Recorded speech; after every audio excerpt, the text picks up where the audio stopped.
Hello, everybody. Welcome back to another episode of Palantir Weekly. This is episode number 71. We have an OG back with us this week to break down the pretty interesting, one would say even awesome earnings that we got. We have Sachin, who's back on the podcast with us today. We have a lot to discuss. We also have Steve. How the hell did you do that so fast? Do what? I mean, he has to start. He has to. And you're already like he has to start the room now. Steven, if you haven't got it yet, I'm a fucking media mogul. Okay, you're a ninja. I understand media. I understand content. This is my shit. And right? good looks. And good looks. All right. So if you're gonna he could be a model if he wanted to, but instead he's here with us being a media mogul. If you're gonna say how do I do this, just know I do. Need to do a freaking oil and gas podcast. I'm down. Well, Sachin knows probably more about. Sachin knows a lot about oil and gas too. Yeah, I think I can do nowadays because I don't have any NDA. I concluded most of my projects. There we go. All right, thank you to the 80 people who are here already. We've got a lot to talk about. We've got Palantir being Gaap profitable. We've got this AIP product that apparently Alex Karp says has unlimited demand. We have Cathie Wood buying back into the company. Lots and lots of stuff to talk about. Sachin hasn't been on for about a month, so I want to start this with his thoughts. Sachin, Palantir was up about 30% this week, retraced a little bit, holding at around 950. What were your raw thoughts on earnings, the good, the bad, and then we'll get deeper into some other stuff. Okay, so let me divide my thoughts in 4 sections. Okay, the first part is that the first reaction of earning. I think market has made it very clear, as long as you are Gaap profitable, they will reward it. Okay, another thing was this time was that there was a big concern last time that when they said they were Gaap profitable, but they never said next quarter will be Gaap profitable. They said this year is going to be Gaap profitable, and everybody was thinking that they don't have that one-time capital gain, so can they do it or not? So they did it this quarter. Plus, they said they are targeting to be profitable every quarter. So that is something which was not available in the last earning, despite the last earning being positive as well. So that's a big boost. Okay, price action, as we saw that last time also, this time also, the stock immediately jumped to $2.5. It tries to hold it. I think the question we need to ask ourselves is, between last earning and this earning, there is no other catalyst that moved price like this, $2 plus. So the question is, between this earning to next earning, what could be the catalyst if it's not earning?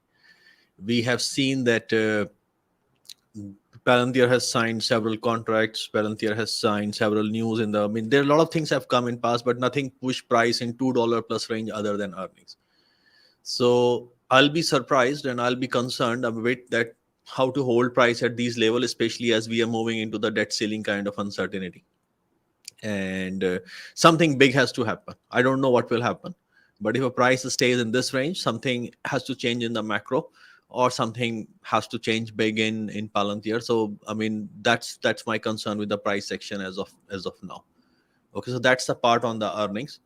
One thing which still concerns me, but I hope they turn it around, is the revenue growth. Everybody is struggling in terms of revenue, so it's not a secret. But yes, I think I will discuss it later, like what I see as a challenge in revenue. As when I discuss about the product on the AIP part, the thing which concerns me most at this particular point moving forward is that Palantir is predominantly a top-down selling organization. Okay, so to make a product viral, it's not that easy, and for a sales team to execution. So execution to me is like an opportunity is big, but we need to see more excellence in execution, which has always left money on table, in my opinion. Back to you, Amit. Okay, cool. Awesome raw thoughts. We're going to dive deeper into a lot of the stuff you talked about. Same with you, Steven. 2 minutes on the clock. What were your raw thoughts on earnings? Well, I don't know if there's any singular raw catalyst quarter to quarter, but looking forward and extrapolating on it, when you look at stock-based compensation going down quarter over quarter for the past 7 quarters and becoming a lower percentage, that's huge, because that is less expenses. It's going to improve margins. Is very big. The customer count is amazing. And one of the big things, and this is why I think ARC bought back in, because wasn't one of their big sticking points being predominantly government? They thought government was slowing down and that commercial wasn't growing enough. If you saw the chart that I had made, we can bring it up. I mean, if you have the article, you can bring it up.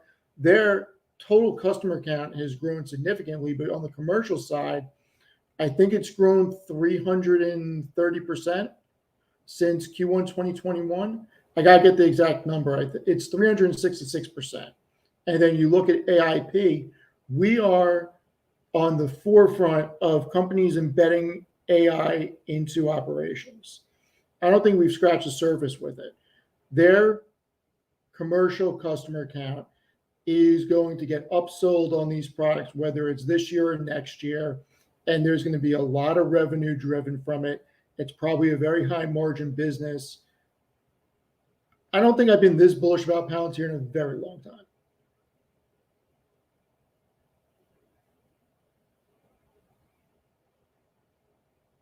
Sorry, guys, I was pulling up the article. That's why. All right, yeah, makes sense. And I'm pulling up the article. We're going to look into some of your charts. Matt, your raw thoughts on earnings. Yeah, I don't want to belabor it too much. I think Sachin and Stephen already mentioned a pretty good amount of the things that I was thinking. What I will say is I was pleasantly surprised about Gaap profitability. I didn't think it was going to happen this quarter. I think you guys know, I'm looking 10 years out. Well, maybe not 10 years. 2030 is kind of where I'm looking. So it doesn't really matter whether or not they're Gaap profitable for me or not, but it is nice to see a little bit of love in the stock. I do think that, and I do want to kind of highlight a lot of what Stephen said. I think and I had a conversation with somebody, and I don't mean this to say that people that are not technically focused can't use Palantir, but what I will say is Palantir and Foundry and those systems is like learning a new operating system. It's like picking up a new phone. It's like picking up, if you're used to using Android, it's like picking up an iOS Apple phone and trying to learn something new. It's not immediately something that you get off the ground running. It's something you have to learn a little bit. You have to understand the system a little bit before you could actually truly start to have true value gains. The thing that AIP will do is make it something that is super usable for anybody, whether it's a technical person, whether it's a manager, whether it's, all those things. It's going to make it something that's a lot more user friendly for folks to be able to accelerate and hit the ground running faster. Whereas, and it's not necessarily saying that, the technology wasn't there to get these answers at all. It was there. It just might have been a little bit more convoluted to get there, have to go through different applications on top of Foundry in order to get to the answer you need, versus just going to one specific location that can now streamline it and be a lot more user friendly. So while I have given myself and, gotten angry, I guess, and challenged the rest of the community with respect to how the integration, or maybe not necessarily the integration, how AIP isn't new or artificial intelligence within Palantir isn't new. It is going to be the stair step that truly makes it, I don't want to say a consumer product, but something that makes it a lot more user friendly throughout an organization versus specifically focus on, generally speaking, the technical part or the technical folks within the organization to really excel those gains forward. Okay. Awesome stuff. Let's get into, I think, our first big topic, which is AIP. Alex Karp went on record on the earnings call and basically said he has not seen more demand for a product that he's ever seen in the past 20 years. He said that they have been having hundreds of conversations with potential customers on how to implement this into the business. And essentially, all of this philosophical stuff he's been talking about for the past 5 months about AI is starting to come to fruition, because on that earnings call, he basically reiterated that companies, governments, organizations, they are requiring that any AI solution they have has governance over data and can protect and securitize the data in a meaningful way. So let's start off with you, Sachin. Whenever you want me to share that article, I can. But I guess here's the question. Can we believe Karp when he says the demand for AIP is that large? And is that something to be bullish for going forward, for us to hopefully feel that this 17% revenue growth is honestly sandbagging if AIP is what we think it can become? So, let me start it very simple. Is there demand for AIP? Since last quarter, I mean, we have seen that every earning, every CEO is talking about AI in disproportionately large amount. So everybody is already looking for it. So that pretty much confirmed the demand. When we talk about AI tools that are present in consumer domain, we see that how fast they are rising. And these are the same consumers who go to a company and start working there, and the manager asks, okay, you're using those tools, they are safe or not? Do we need to have an enterprise policy about usage? And that's what is happening in a lot of companies. We saw what happened with Samsung. People started using ChatGPT, they ended up sharing data which shouldn't have been shared at first place. So that pretty much confirms the demand for AIP. Okay, we have already seen that with the sudden opening of Pandora box for LLMs, how large tech actually shifted. They started cutting down the forces. They are telling people, we are not going to increase your salary this year, because everybody is suddenly realizing that we can do a lot of work which can be done by these tools in a more effective way. IBM has already made it clear 7,800 jobs will not be renewed, will be let go, because we think generative AI can do. We saw Watson has struggled for years, and we saw suddenly IBM seeing the LLM revolution. They are coming with Watson X now. So everybody is coming on it. So demand issue is not there at all. Okay, then comes the part of the execution part. Okay, so can you share the article? I mean, I want to share raw view. Okay, Yeah. so looking back, I was thinking like, okay, now they have AIP. The question is how they actually, I mean, take advantage of it.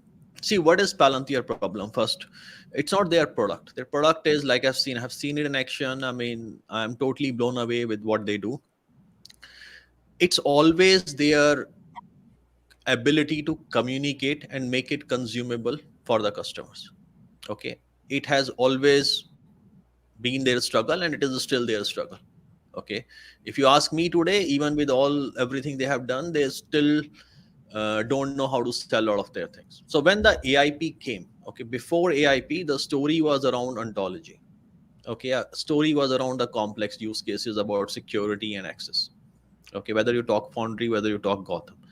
Okay, ontology was not a consumable product for many people in enterprise.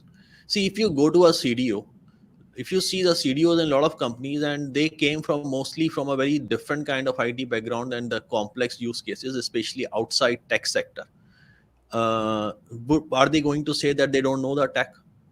See, 99% people use SQL. For them, SQL is the easiest solution, and Snowflake comes with SQL Python kind of a package. It's consumable.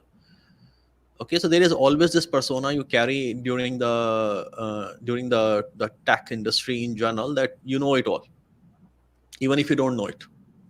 Okay, so there was that was a barrier that was up there. Then we saw what happened with LLMs, and everybody started asking. I mean, I did 2 projects on deployment of what kind of like strategies around LLM product adoption with clients. I'm still helping one of my friend to incorporate LLM in his startup. So suddenly what is happening is everybody is realizing that they can extract more value for client using these things. Okay, now the question comes in enterprise setting. Now, because in enterprise setting, you have various challenges. Because if you see, and what I would see, the trinity of LLM is that a trinity of LLM consists of that you can access the generic open source LLM like ChatGPT or Bard, because a lot of information is already there, a lot of context is already there. You also want to access LLM for which you pay to get a market data, intelligence data. That means somebody is paying to IHS or somebody, and you're getting that data. So you have a preferential access to that data. Then you have your own enterprise data, which is now how these boundaries and walls to be maintained. This is a question on everyone's mind. And that is what AIP is helping in terms of solution. What they are saying, that we have solution for that as of today. And that is attractive. You remember in the very earliest of discussions we had, that I think it was our first podcast we did together, I was mentioning one thing was that there is a time when buying a product is an option, that you want to buy it or you don't want to buy it. But if a product is good and your competition has bought it, you have to react to it. So what AIP has done, and that's the theme of my article I was writing about, is that it has created that compelling event that by using AIP, you can do it now. So that's the theory. Can they sell it? That's the execution part, and that's where the challenge of top-down selling comes on them. Okay, if you are taking years and months, see, problem what happens in top-down selling is that you lose momentum several times. You are talking always well, you are meeting these people in different events, okay, but you need to maintain the steam. And the way you maintain the steam is that the layer below from both organization, that how well it interacts. Okay, if that steam is not maintained, I think that is where the main challenge lies with Palantir. They have improved over it, no doubt. Okay, they have expanded their sales team. They have got people who have worked in industry who can explain the context. But 17-18% revenue growth will not cut it. So We you are think looking. you think they can deliver more than that 17% based on this initial traction or bullishness, I guess, that Carp is speaking about AIP? So see, I'm a Palantir investor for a very long time now. Okay, I have said positive things. I have said things I'm concerned about. See, if using AIP, they cannot finally reach the revenue growth of 40%, I mean, that's fucking waste of an opportunity. Everybody is looking to cut. So you see, companies are looking to cut employees. I talk to people say, okay, how many employees we can cut using if we deploy LLM? So your people are looking to increase productivity by 30-40% across organization. They want to cut down cost by 40-50% in a lot of support functions. And you are telling me that on top of that, you are doing this, plus you can do very complex use cases like you have seen in the case of Ukraine. And I mean, everybody knows what kind of use cases. I mean, you see, like BP ex-CEO said, Bob Dudley, that they reduce their operating cost from $14 to $6. Okay, so let me just explain everyone what the operating cost is. The $14 is the 1 barrel of oil that you produce, how much you spent in operating cost in terms of not the capital investment part. I'll tell you, a lot of companies will take $14 as a very good number. I have clients who have operating cost of $26 and they wanted to bring it to $14, $15. So they went from $14 to $6. So if BP is producing 2 million barrel a day, okay, and suppose they manage to achieve that kind of success, 50% across their portfolio, that is $8 million a day. Okay, and you know, operating cost reduction is not only just operating cost reduction, it's also like that means you're managing your field better. So in terms of your productivity, your decline curves, everything improves. And then this money goes back in because there is a cycle. Okay, you can put that money back in the assets to improve your operating envelopes. So technically what is happening is, so $8 million a day. Okay, that is one industry, one company with 50% of what he claimed. Okay, if you take it to 100 days, that is 800 million. If you take it to whole year, we already getting near to 4 billion. Okay, if you do it well, that means you pretty much get the money that you need to pay for the dividend without breaking your bank. That is one company in one industry we are talking about. And BP is not only using Palantir for oil and gas, they're also using it for the renewables. So that's what I say. I mean, when somebody tells me that what is the thing that is broken in Palantir, it is their sales. I mean, you have a fucking amazing product. Okay, you need to be aggressive at times. I think at times they are aggressive, and at the top, and when Shyam and Alex Karp is presenting. Okay, but that steam has to run through the organization. Okay, I mean, you need to be ultra aggressive. I mean, I would love to have them a sales team that Amazon has. I think Amazon is a good example. Okay, they can sell you more than they have.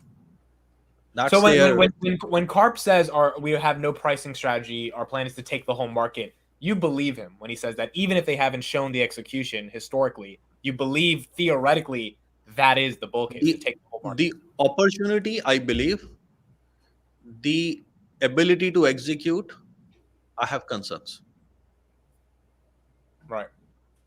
Okay, see, look back. I mean, go back a year and a half. And this is why I said any investment you do, you need to see through the consistency of management, what they are saying and what they are doing. Okay. Shyam said that Foundry is going to be the AWS for enterprise and developers. I mean, like what AWS was there. See, when AWS came, okay, within 3-4 years, there were companies which were entirely built on AWS. Yep. Okay. I mean, Netflix today exists because of AWS. There are so many companies that are entirely built on AWS. So you want to make it a prime, like everyone say, and we keep tweeting about it. It's a software prime. See, software prime means there is a company whose enterprise and everything, business operations, everything is built on Foundry. And this company didn't exist before Foundry. It's not like there is a company like BP existed. Now BP is moving towards Foundry. And they are expanding their operations and what else they can do. No, these companies have to totally exist within Foundry. Okay, this is where like some of the SPACs, I mean, we were very excited like Lilium and all that, because that's the whole idea to build the companies on that. But to be fair, see, none of that company has grown this big that it's a Netflix for future. Right. Okay, so the execution is something. Okay, I like what Matt was saying and what Steve said earlier also. See, you need to make something which is even more consumable. The question for you, Amit, to ask is why Audia.io is not on Foundry? Right. Okay, so what is stopping you from doing that part? Right, because we use AWS, so why not? So the reason you use AWS is because the barriers to entry for AWS is even smaller. Tomorrow you go to Snowflake, your cost will even more, decrease with the user base you currently have at this particular time. Okay. I mean, there is something I cannot show you, but I can share some of the content. Okay. I mean, in terms of point. So just hold on for a minute with me. So I was helping one of the companies in there. Trust me, there's a lot of things I wish I could share, Sachin. There's a lot of things I wish I could share. So this is my own IP. So I mean, I can share. So you see, there are 12 things. Okay, you need to have it right if you wanna win the digital strategy game.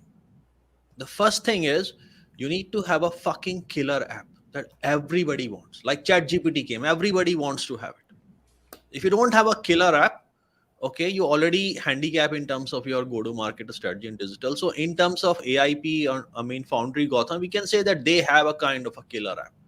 Okay, the demand is different, but yeah, we can say the killer app because it does thing. Because a killer app has to do two things. It has to either give you extreme simplicity or it has to solve extreme complexity. Okay, so they have something that solves. Then it comes that whatever they have, it is simple to implement, it is flexible, and it is scalable, which we believe the way they expedited so many use cases that exist. The third thing is time to value. That means client can get their return back plus some more in a very faster way. The product has to be very thin wedge modular product. That means I want to pay $1.5 on usage a day. I get 2 more modules. Now I'm paying $1.76. I mean, it's entirely up to users to mix and match. And I'll tell you, this is a pandemic in enterprise sales, because what is happening that people want to bundle products and bundle pricing, and now client is not giving visibility to everyone that what they are selling, and the people who are buying, they have their own cloud kits and everything. So this is a fucking pandemic in enterprise sales, and everybody is struggling because of this. You need to have a thin wedge modular product. You need to have a product that has a very high portability and interoperability that Palantir has. You need to have a lot of self-service capabilities, which Palantir don't have. If I want to go and use Palantir today, probably I cannot. If I go to Snowflake and I want to sign up for a free version, I can do it as of today. Then it comes to the deep domain expertise, the industry you are selling. Do you understand that industry? I think this is where they have increased their effort. The product has to have some sort of low code, no code, okay, which they have, okay, but it's behind a barrier. Though if you are on that site, only then you can use it. Okay, it has to have very low maintenance and less change management. That means people moving from one system to other, the cost is less, people can move it easily.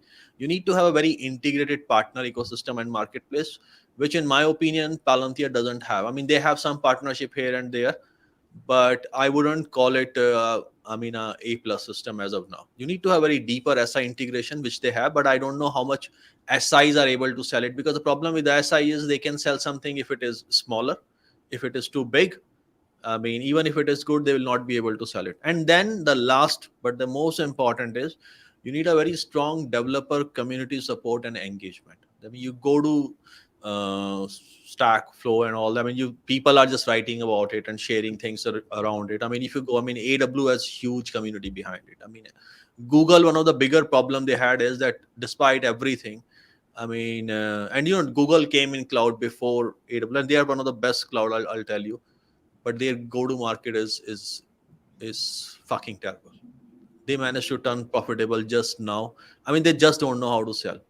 Okay, and Palantir at this time when it comes for selling, I mean, they are worse than Google.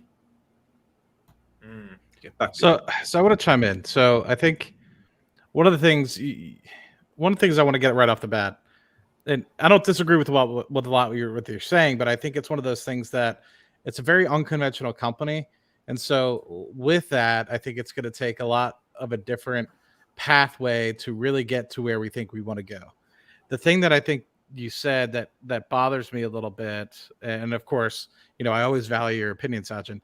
The thing that bothers me a little bit is you saying that they need to learn how to partner a little bit better. I think Palantir is one of the best partners that you can have in the organization. And in fact, I saw something the other day where they said Palantir has 4,000 employees. And it's like, Palantir doesn't have 4,000 employees. Palantir has just 4,000 employees that literally integrate themselves within your business. And then those employees in your business also are the ones helping write the applications and helping create new programs and systems. And so I think one of the things that bothers me the most is like people just assume sorry, go ahead. Yeah, I'm curious. Sorry. I mean, I always jump in between. That's my bad habit. When I say Palantir is bad at partnership, I'm not saying Palantir is a bad partner. I'm saying they are bad at expanding the partner ecosystem and marketplace as a lot of other companies are. Okay. So, I mean, they are a good partner. I mean, I have interacted with them. I mean, I really love the people I interact. If you get to know them, it's a whole different story. The problem is how to get to know them. And that's where the movie flops a lot of time. No, and I agree fully with that. They have a very extreme culture. And that culture... If Amit wants to be a partner with Palantir today, he will struggle. But if Amit wants to partner with Snowflake, I'm sure. Yeah, so that's the thing when I say that they are not good at partnership, they are not bad partners. They are probably one of the best partners available because they will dig down with you to help you solve problem, and they are helping you solve very complex problems. So they really have to get in bed with you. The problem is how to get in bed with you, and that's where it sucks at times. So that's part of the reason why I think it's also a very, very long-term gain. And one of the things I'm also trying to think of, there's two things I want to bring up is the revenue growth piece. I agree with you. 17% is very disappointing. One of the things that I want to see is who has Foundry, who's using Gotham at the moment that got that equipment for free and is using it because it's for the greater good of the world. And obviously I anticipate that a lot of the folks that were using it for the vaccine rollout, Ukraine, they're either getting at an extreme discount the usage, and that's more so for avoiding the long sales and the integration piece of what has to happen in order to get Palantir involved in a lot of these companies.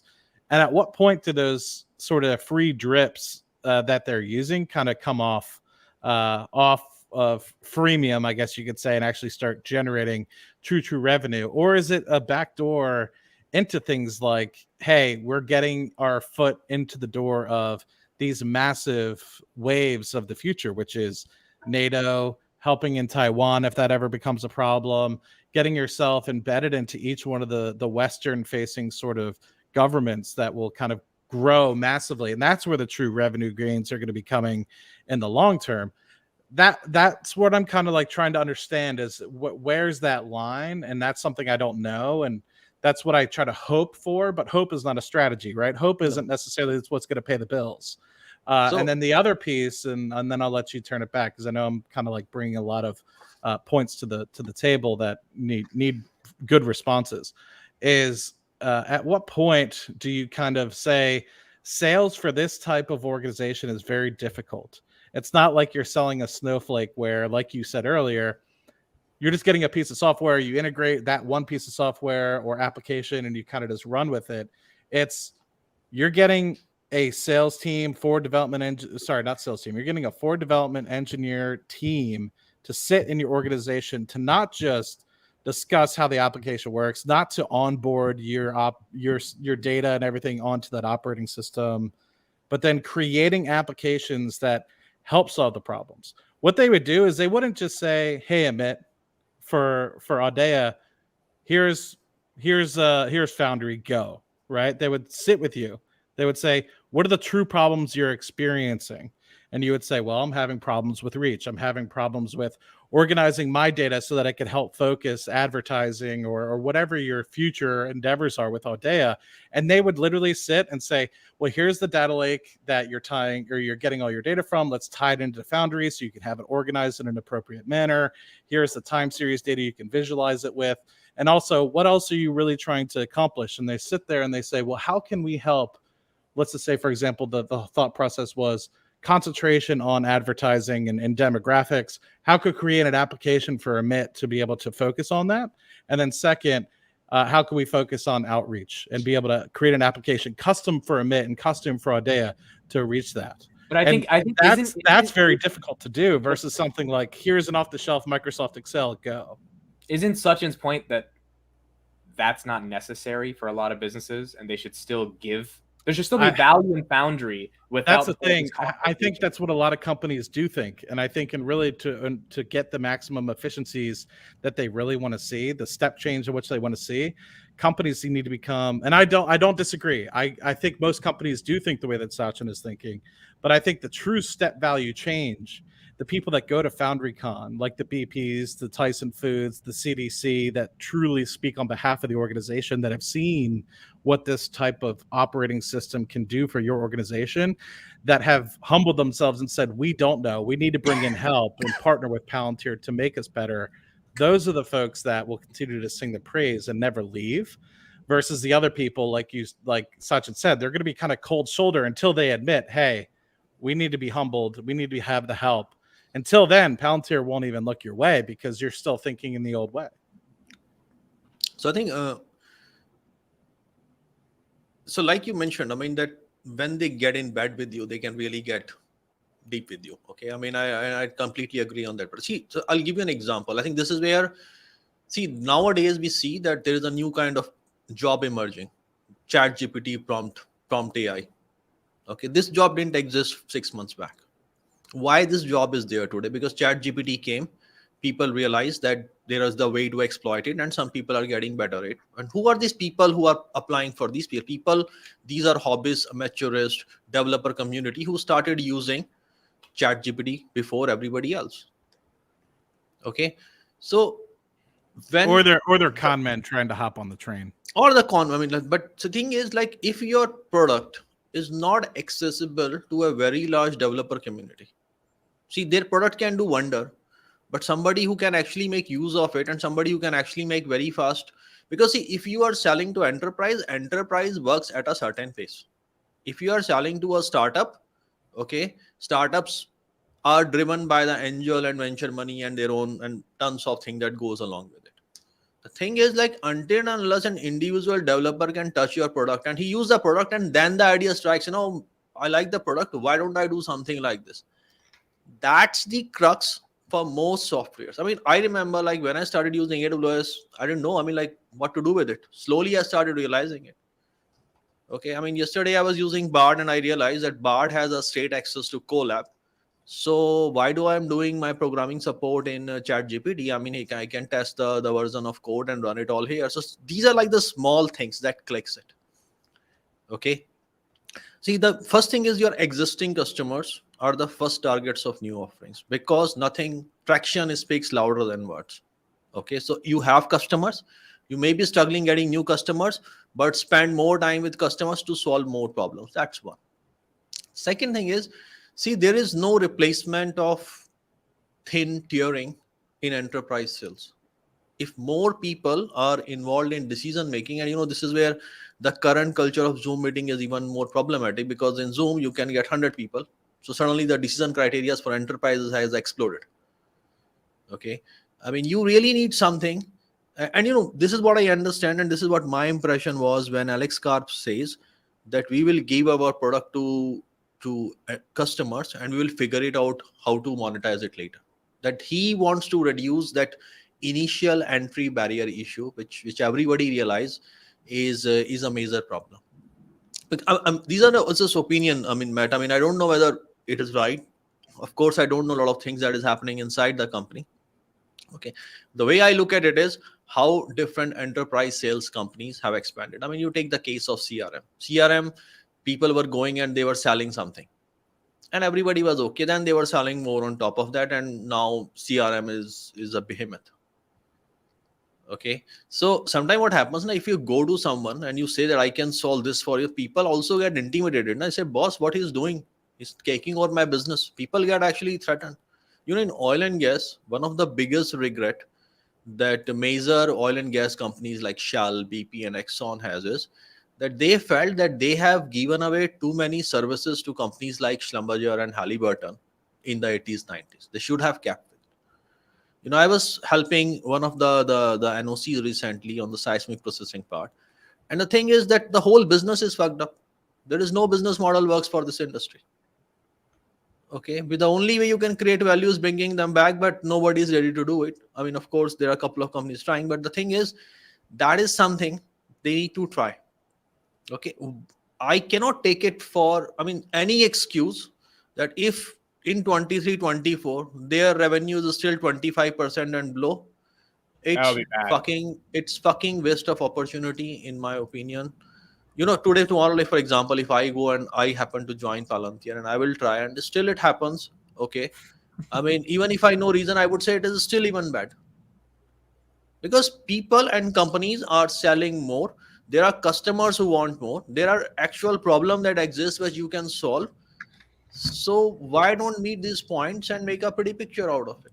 Okay, and I love the company. I have 100% stocks in it. So by no definition I can be qualified as beer. But because of that, you can be super critical. I agree. And I appreciate listening to your criticality of it. Yeah. Okay, and one of the thing is like that. See, so for example, if I take the case of for example, we saw this guy Andrew Yang. He came and he spoke about his company Scale.ai, and suddenly everybody is talking about it. Now you have to when you listen his Bloomberg interview, Sachin, can I set this up real quick, because you're going to get into a tangent here that I think is really important. Let me just do a quick setup of what you're talking about. So for those that don't know, so I've heard of this guy for a very long time. He's a 25-year-old billionaire. He has an AI company since 2016. Before I do this, let me just read the super chat as well. Thank you to Dialac1 1999. Palantir won't become what we want overnight. I will not lose faith. There are rocky roads ahead, but looking at where tech is heading, I'm bullish. Thank you so much for the $20 super chat. And yeah, pretty much all of us are waiting to see what it becomes long term. So this is a guy I've been tracking for a while. And it was so interesting this week because everyone wants to hate on Alex Karp and the whole philosophy stuff. He talks about AI. And then I see this guy, introduce a product. And the product, if we just read a little bit of it, today Scale AI is launching two major platforms, Scale Donovan, Scale EGP. One is AI for defense. One is AI for enterprise. Sounds almost exactly like AIP, right? AIP for defense, AIP for enterprise. If you look at the video, it's basically a ChatGPT user interface with a bunch of AI stuff. He wrote a letter to discuss why AI is so critical to the next phase of the world. He says the success of democracy versus authoritarianism will boil down to our ability to integrate AI into our military, utilize AI to supercharge the economy. Then he writes an entire letter explaining this thesis. AI will define the next era of war and deterrence, just as the atomic bomb did in World War II. The only solution is to rapidly integrate AI into war fighting. How many times have we heard from someone that we all know talked about AI as a nuclear weapon? Donovan is an AI-powered platform to help operators understand, plan, act in minutes instead of weeks. And then he went on and did some coverage with Bloomberg.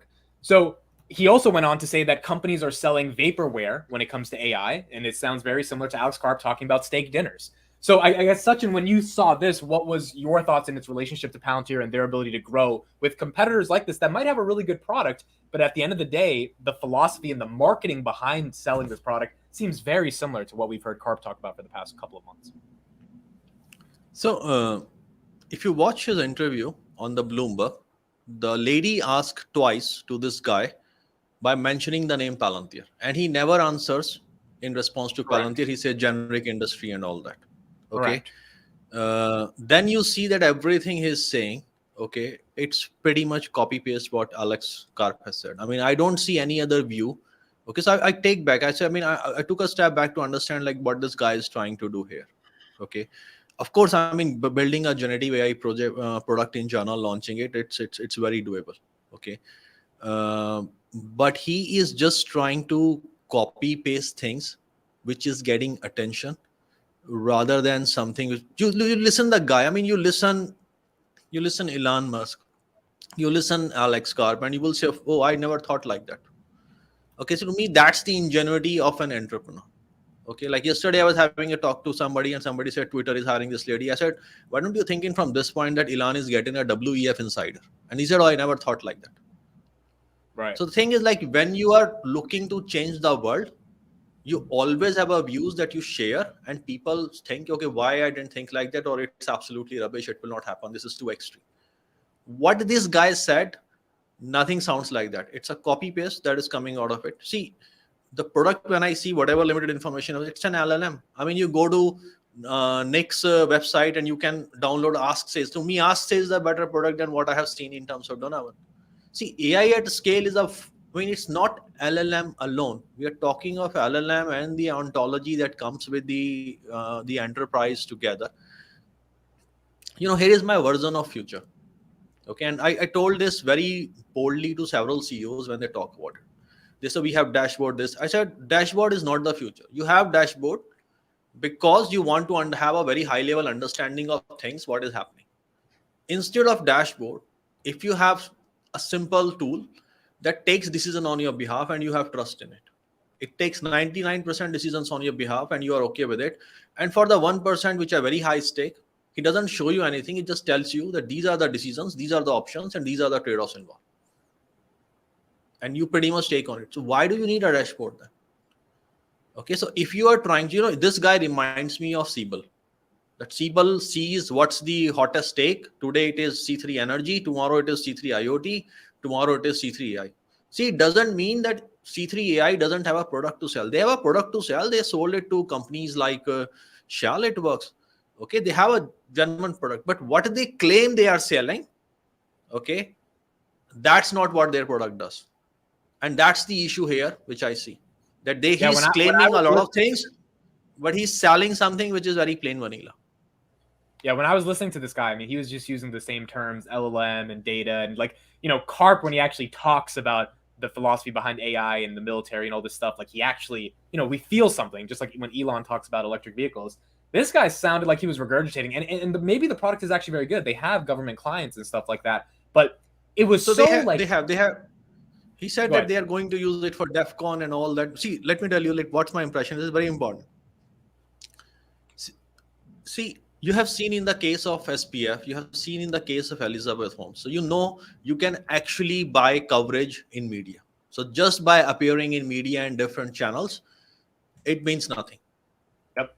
Okay. When I was listening him, my first impression was that he gives me the same impression what SPF and Elizabeth Holmes has given, claiming a lot of things. Suddenly, why media is covering this guy? I mean, there are hundreds startups starting on every day. I mean, I know that there was a guy a few days back invested like 100 million in a generative AI. There are so many things happening, but suddenly what happens is media starts focusing. This company's worth $7 billion. That's something on the private market. So suddenly what happens is that the focus is on one company and focus is on this one guy, and he is not saying anything that looks original. Yeah. Okay, we have seen this movie played out before. I'm not saying the guy is a fraud. Okay, please don't get me. I'm saying I'm not getting that kind of genuine entrepreneurial impression that this guy is looks like a PR stunt, looks like he sees what works. He's trying to deflect questions when he knows that, difficult to answer. It sounds like Palantir's marketing strategy. Like it literally was word for word what Karp's been saying. Okay, right? we saw with the case of SBF that he had access to different politicians. Now this guy is getting to deploy his product for DEF CON. It means nothing, to be honest. At the end of the day, you need to show a use case, and everybody says, "Oh, fucking no one can do that kind of thing." And until and unless I see that kind of that kind of use case, I mean, I don't believe in it. I'll be honest. Steve, please go. Think about what Sachin just said, use case. Who has the best use case out of any of these companies? It's called Palantir because the military industrial complex. IL6. When you line these companies up and you look at who is working with the most critical infrastructure in the country, if not the world, it's Palantir. So my opinion is none of these companies can hold a candle to it because it's proven in the most critical situations. And none of the other companies have the partners such as BP, Tyson, Hyundai Heavy that are showing the savings and efficiencies that utilizing Palantir's product is allowing them to achieve. It's about real use case scenarios, and Palantir has it up and down the line. I mean, you said it very well. I mean, even I couldn't have summarized it. So that's the story at the end of the day, is that a lot of people can claim a lot of things. Okay. I mean, he claimed that other products are paperware. The question is why your product is not paperware. Okay. I mean, what have you done? And this is where, I mean, I get frustrated sometimes with Palantir, that having such strong use cases, you need to have an marketing or go-to-market strategy like AWS had. I mean, AWS sales team is like their pant is on fire. They're always, the way it works, and it's very inspirational, like how the AWS does it. Okay. Yeah. The delivery it becomes very different. But I mean, I'll be honest, this company scaled it .ai at this point. I'm highly cautious and circumspect about it. I mean, this is, to me, he reminds me of Siebel, that we can see, focus on that interview, that when they are asked about Palantir, he always deflects. Then the lady asks is, oh, companies does this. Oh, we do that also.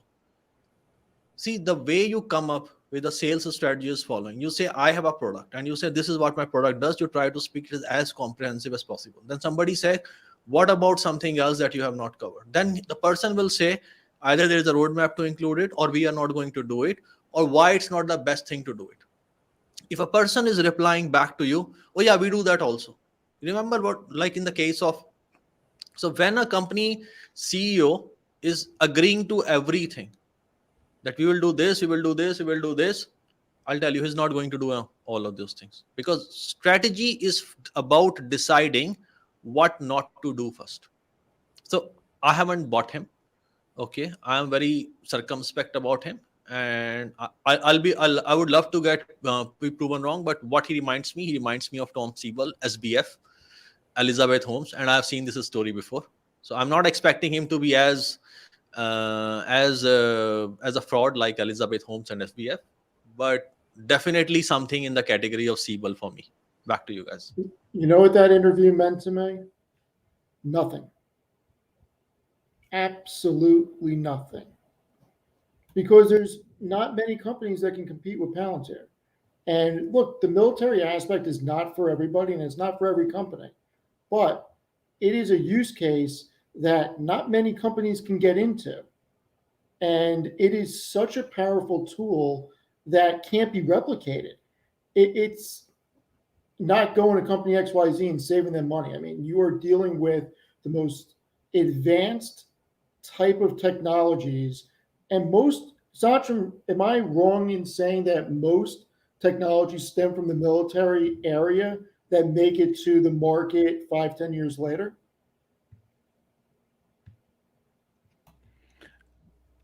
I think we don't have even a time of 5-10 years, the way the geopolitics is emerging.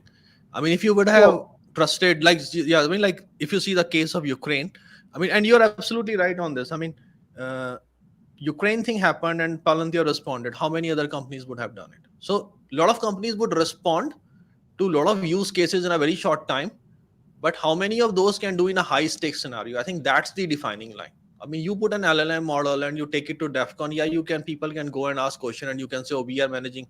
No, you're not managing DEFCON. At the end of the day, DEFCON is a system. It's a threat identification system and a threat alert system. Can AI do that for you? If not, it's just a chatbot. We can sit here and talk about theoreticals all day, but numbers is the proof. Yeah. And you have all these companies that are showing what Palantir has done for them. The governments across the world continue to become more clients of Palantir and sign more contracts. That is proof in itself. And this quarter was a turning point. You had 187 million in cash from operations, adjusted free cash flow, which I hate that number of 188 million. Their actual free cash flow in this quarter was $182.6 million. That's a 34.77% yield. Their adjusted income from operations was 125 million, and they're forecasting 506 to 550 million for the full year. So if they stay at these levels and these margins stay relatively the same based off of their adjusted income from operations, which they're projecting, they could generate 750 million in adjusted free cash flow, which would probably be about 720 million free cash flow for this year.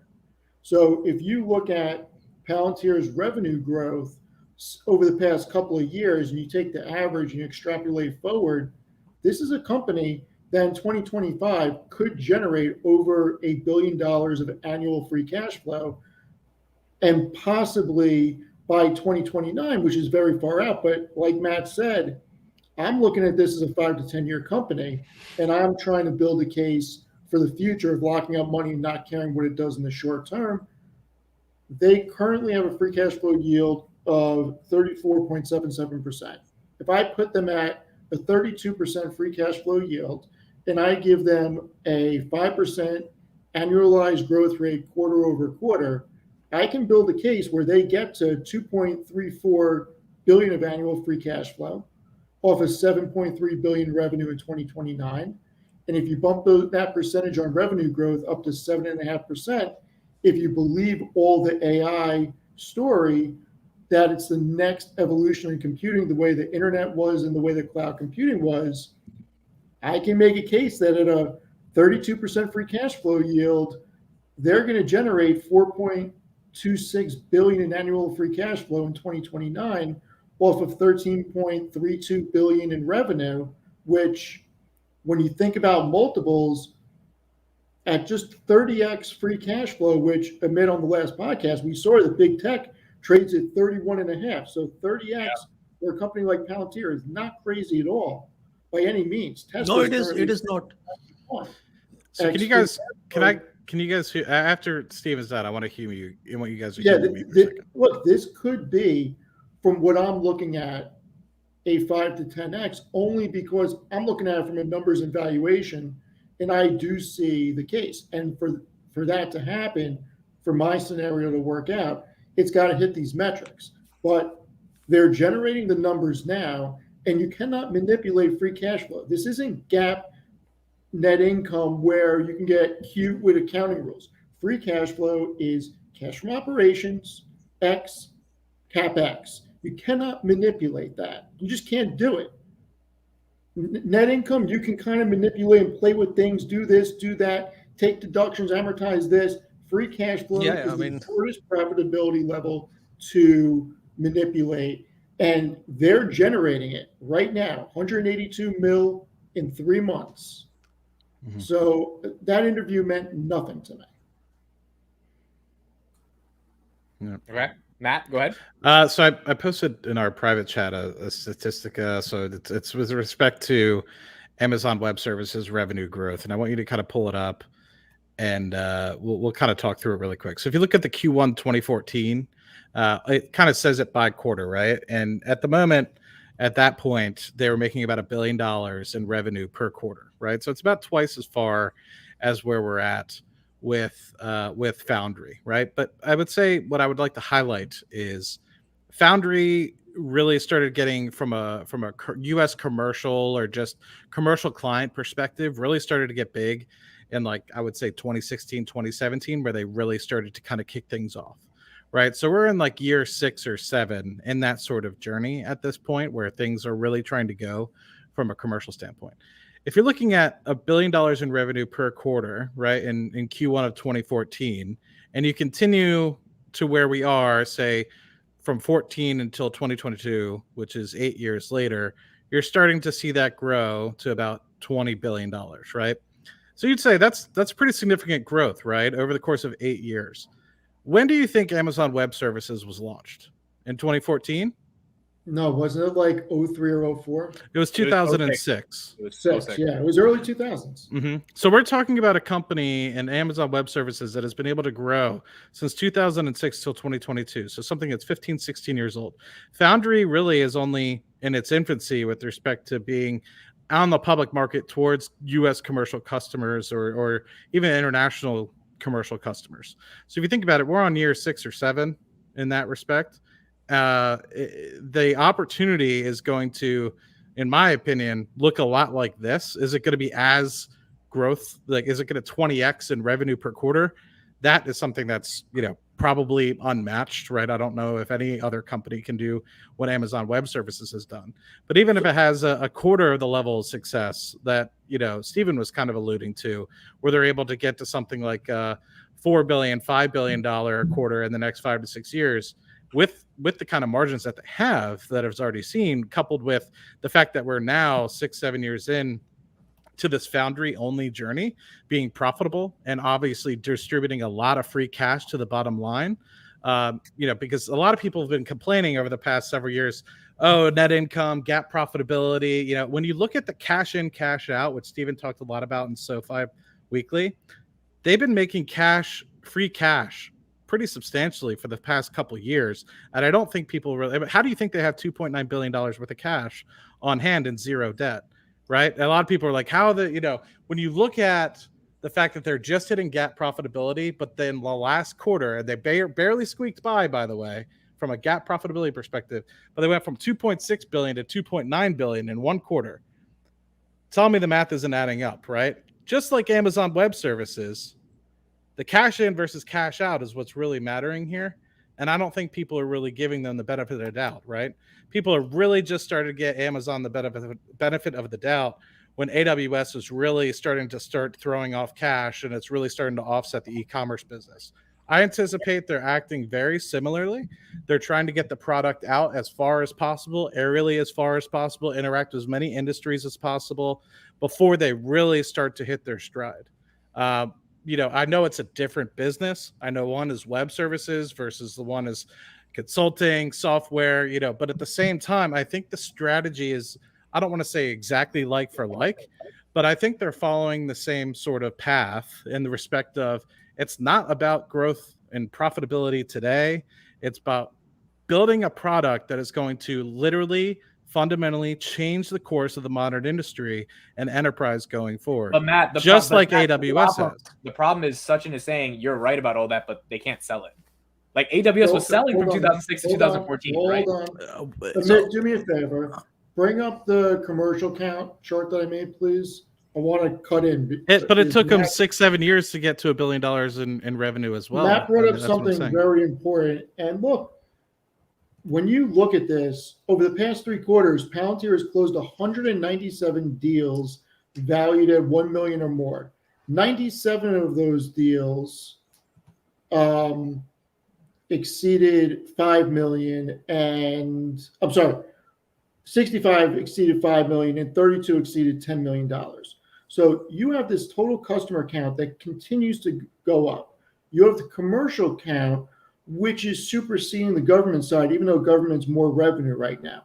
But the ability and the prospects to upsell on the AI side for businesses over the next several years is going to be huge, because AI is going to change the way that businesses conduct back office services.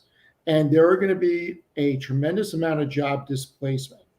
Palantir is already embedded in so many large companies that if they're able to, and this is speculation on my part, if they're able to integrate off the data sets a very high-end AI solution, companies are going to go with that rather than look for a brand new platform that they need to integrate and put all their data sets into. There is a tremendous probability of upselling here, which could drive revenue. It's very sticky. It's very sticky. Very sticky.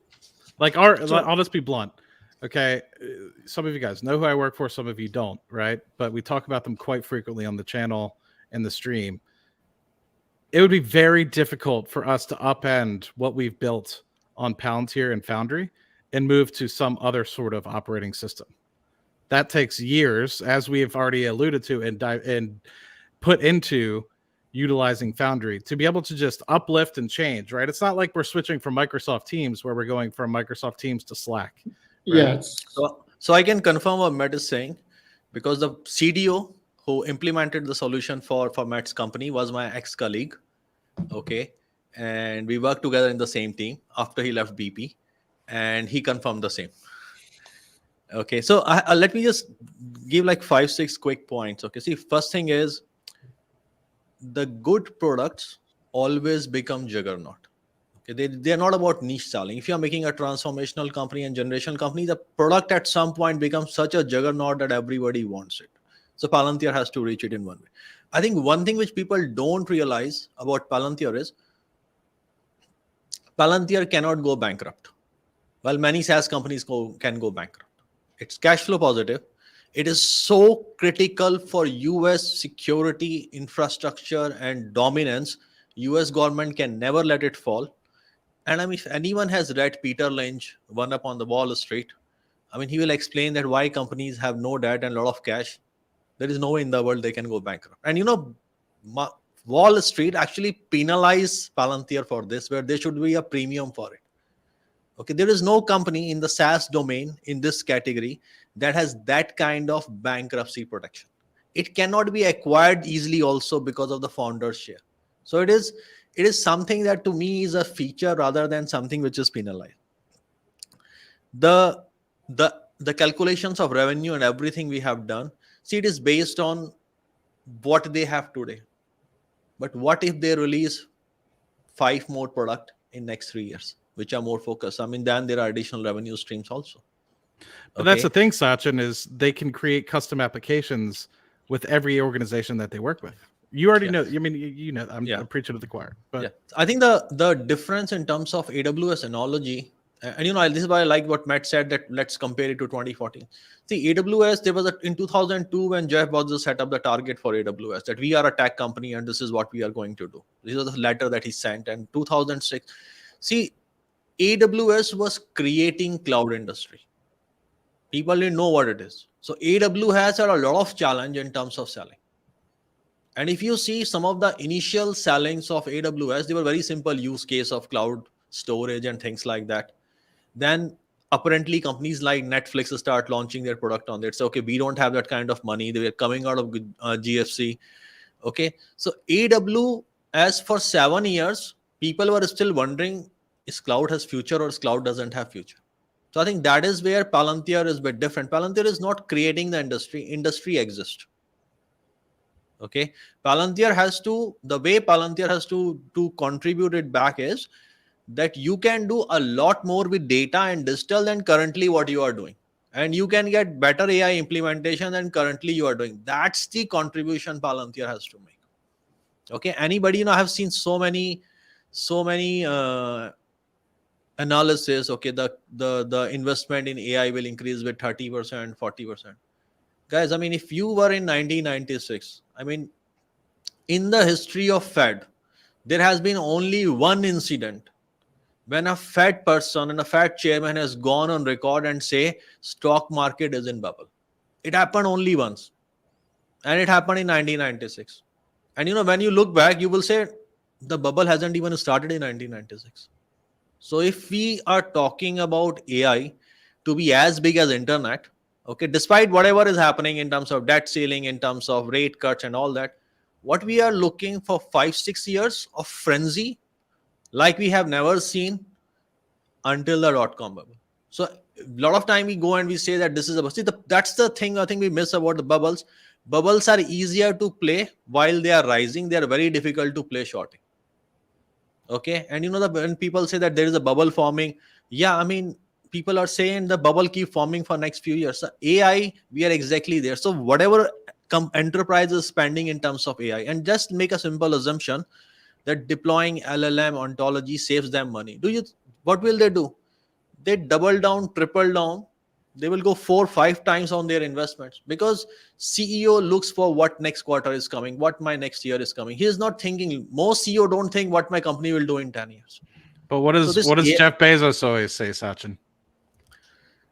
I mean, like Jeff Bezos used to say, always used to say that. Thanks for Seedling the. to a very big. He said that today we are cooking the quarter, which is 3 years, 4 years down the line. Okay, but I mean, he's a different guy also. But most of the time, Isn't that like what for Carp example, says? that's what the Carp says. I mean, that's what they are different breed. They are looking for a longer term. But like most of the CEOs, like who are going to buy the AI products, okay, like a lot of CEOs I know, they were just under pressure to speak AI in their earning calls. Just say something about it. Yeah. So if you say something about it, then what you need to do? Then you need to do something about it. And what's easier than to buy something? Okay, so but thing is, like the companies, like when we talk companies like Tesla and companies like Amazon, I mean, they are different breed, because they are thinking that we are executing 10 years, 15 years timeline. Okay, and Palantir is right up there, and we can see that consistency is something when they started, as of today when they are doing it. See what Palantir lacks in comparison to AWS is the level of execution AWS has. So Sachin, let me ask you a question. Everything you said, I mean, it speaks to me so deeply about the nature of where AI is going, the idea of what is a bubble, what is not a bubble, and how Palantir truly can be that exceptional company that executes on top of that. Like, there were institutions in 2014 that saw that in Amazon. I mean, we know Chamath, he invested in Amazon in 2014, and there were some institutions that saw that in Tesla. Obviously, Ross Gerber and Cathie Wood. Why don't you think there is those institutions in on Wall Street seeing your 10-minute bull case? I mean, you're not the smartest guy in the world, but you outlined a really simple bull case, and it doesn't seem like there's any competitor outside of Microsoft with a bastardized version of what Palantir has, or Scale AI, that can actually execute on this. Why isn't Wall Street even willing to take that bet and give them? You answered your question yourself, Amit. I mean, when you see Chamath in 2014, when you see Cathie Wood and Ross Gerber, they were outsiders. They were not insiders of Wall Street. Wall Street is a club. It's an echo chamber. Okay, I mean, Wall Street missed so many companies. They went after so many. See, I'm not saying Wall Street is bad or the way they do things. That's not what I'm saying. What I'm saying is everyone has their own area of expertise. The question Wall Street asks is, okay, we don't like it, okay, because their risk appetite for that time, the thing is different. Okay, and it doesn't mean you cannot make money. When Warren Buffett invested in Apple, everybody said, dude, now the guy has wake up to invest. See, he made so much money out of it. See, everybody is different, and you can make money in every step. So what Wall Street does is, I mean, they have a very important role to play. But the thing is, like, when you are talking of frontier industries, that is something Wall Street has consistently got wrong.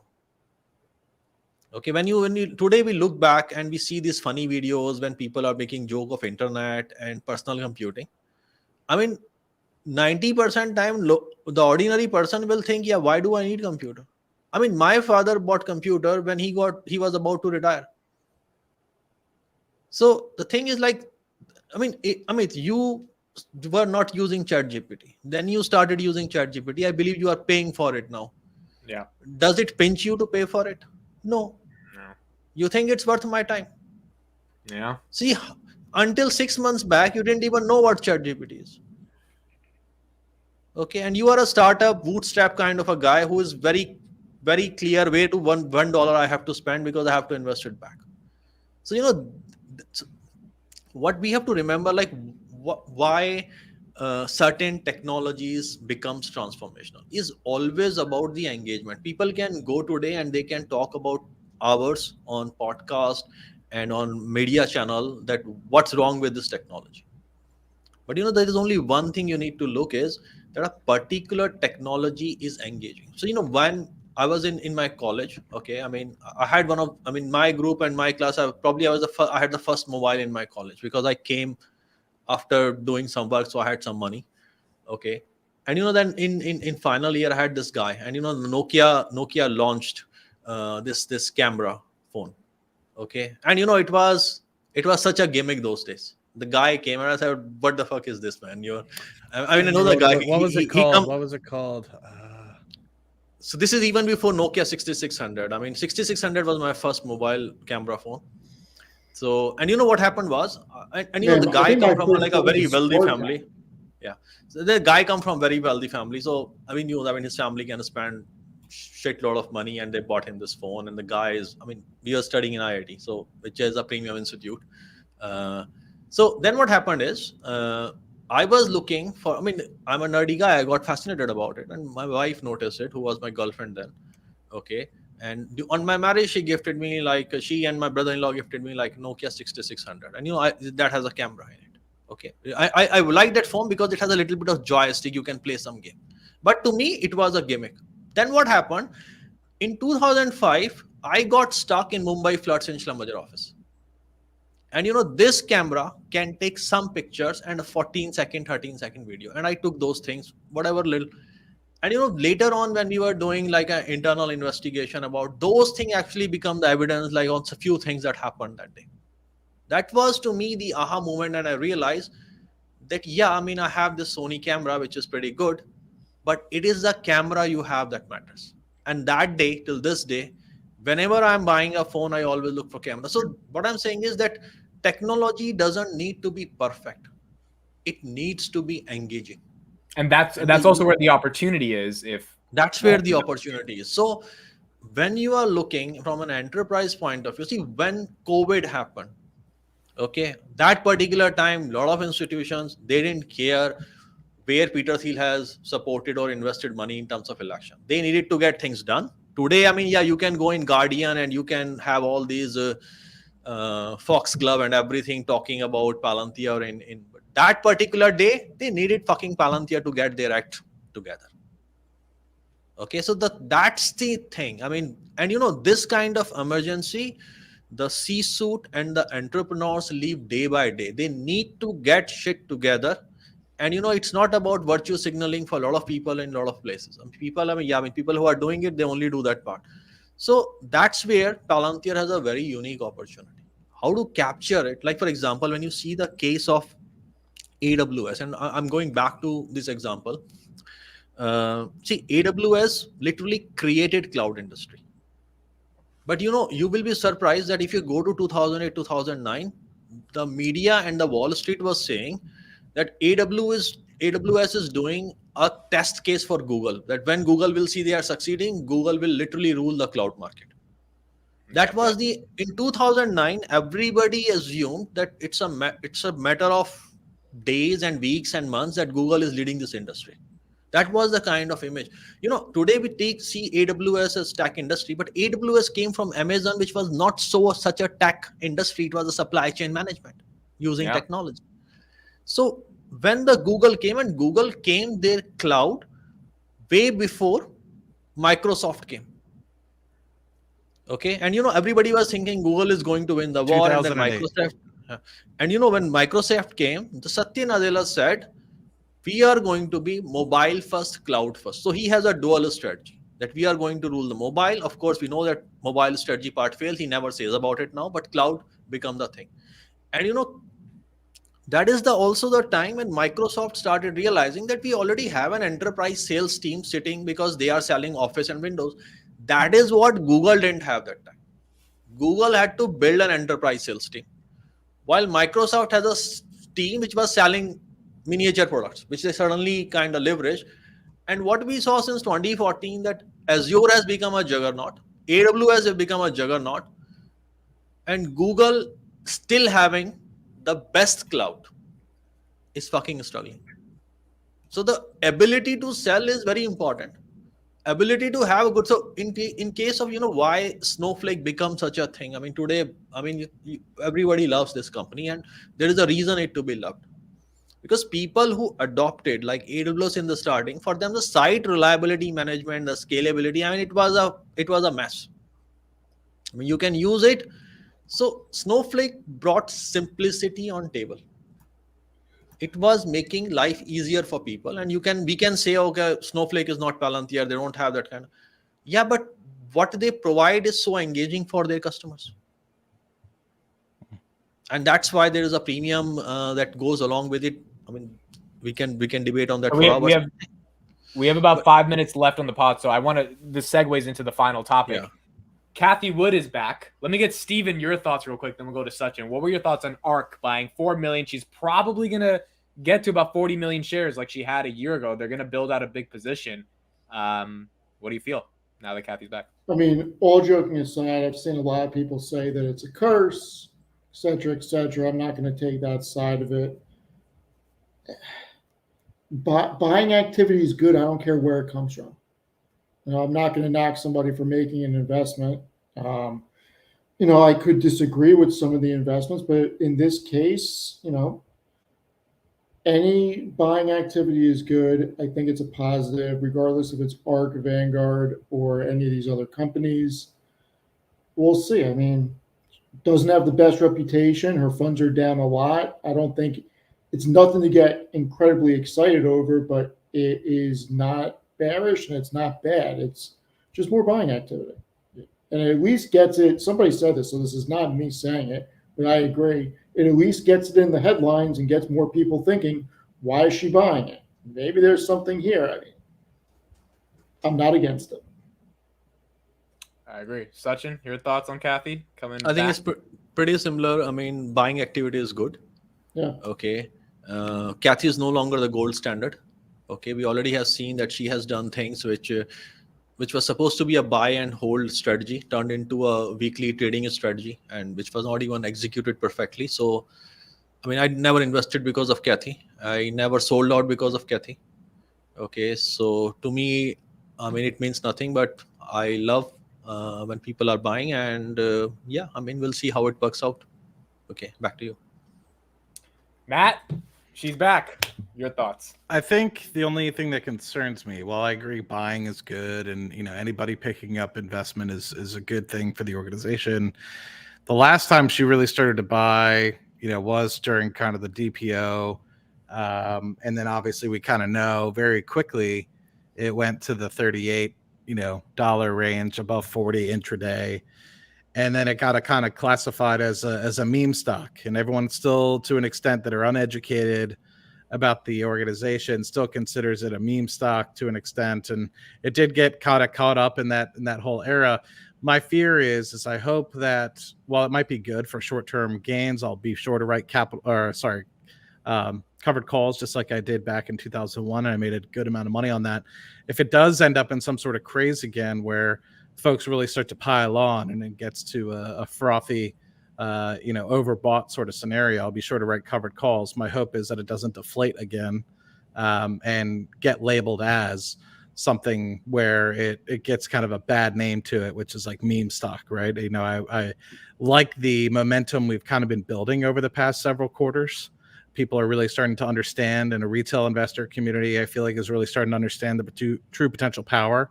They're thinking things along the lines of, is this going to face the same sort of trajectory as an AWS or a Tesla? And the sentiment that they're feeling, when these things really start to kick into third or fourth gear before they really start to really get into to overdrive.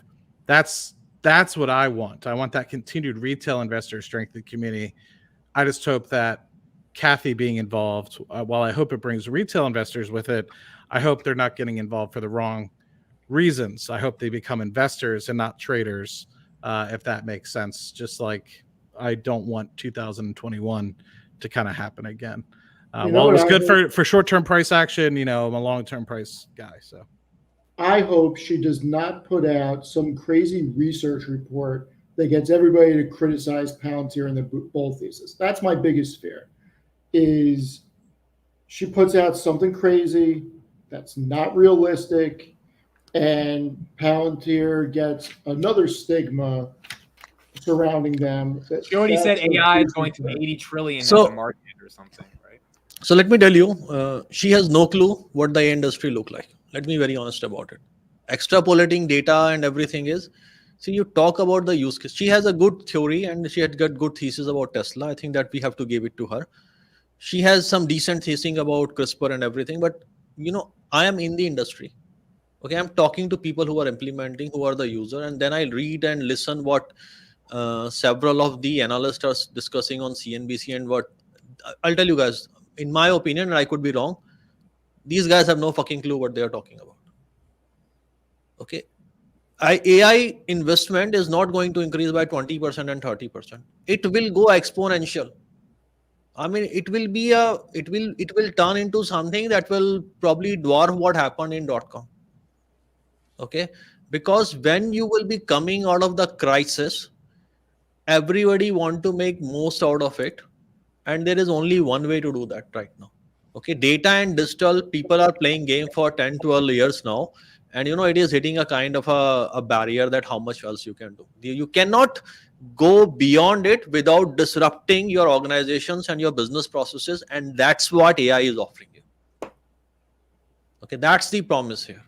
Okay, we will see new companies coming in which were entirely built on products like Foundry, entirely built on the AI strategies altogether, and guys will be surprised. Okay, I mean, even if I'm very bullish about it, okay, many of these companies who are sitting very tight and very niche, 7-8 years, many of these companies will disappear. There will be Yahoos from this generation. Okay, I mean, King today, Bagger tomorrow, and then there is going to be Netflix today. Okay, this is what I expect is going to happen in next 8. I wrote in 2020 my first social post in all of the platforms. I never interacted anybody on social network before, and this is my first blog on the Reddit. And again, I said I believe SpaceX and Palantir have the kind of a competitive edge that can take a company to $1 trillion in next 20 years. I still stand by my words. Okay. I love it. Let's see what happens over the next decade. Thank you, Sachin, for coming on and giving us all this insight and wisdom. Thank you, Steven. Thank you, Matt, for being here. We've got a lot more to talk about over the next couple of weeks. Obviously, we're Gaap profitable. We intend to remain Gaap profitable, and we will see what Palantir is able to do. The NHS deal is still a big catalyst. We've got FoundryCon coming in June 1st. So a lot of stuff to still see over the next couple of weeks.